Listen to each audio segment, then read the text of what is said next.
La communauté, puis l'Union européenne, a progressivement rassemblé la plupart des pays du continent dans une structure commune.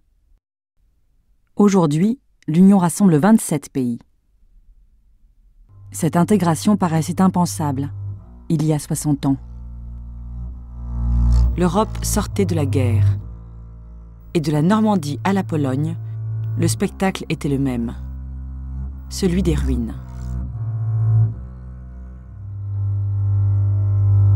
Pour qu'un tel désastre ne puisse se reproduire, des mouvements naissent pour promouvoir l'unité de l'Europe. L'union de l'ensemble de l'Europe. Et nous attendons avec confiance le jour où cette union deviendra réalité. Mais réunir une Europe constituée de pays démocratiques est vite apparu impossible. À l'est du continent, l'Union soviétique a installé un communisme autoritaire. Face à Staline, les Européens de l'Ouest s'appuient sur les États-Unis.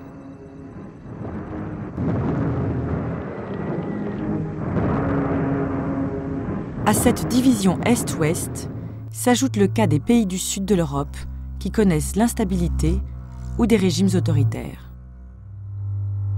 L'unité de l'Europe est donc impossible. Le constat est fait par les promoteurs du projet européen.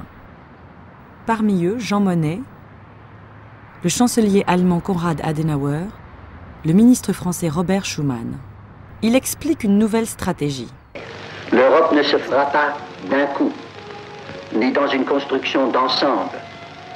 Elle se fera par des réalisations concrètes. Ils sont convaincus qu'il faut aller pas à pas et en premier créer des intérêts communs entre les Européens. L'Europe se fera d'abord par l'économie. En 1952, 6 pays, la France, l'Allemagne de l'Ouest, l'Italie, les Pays-Bas, la Belgique et le Luxembourg s'associent. Ils créent la CECA, la communauté du charbon et de l'acier. Ils mettent en commun ces productions qui sont la base de l'économie de l'époque. Ce qui a servi à faire la guerre apprendra aux Européens à travailler ensemble. Peu après, en 1957, les 6 pays vont beaucoup plus loin. En signant le traité de Rome, ils créent la Communauté économique européenne.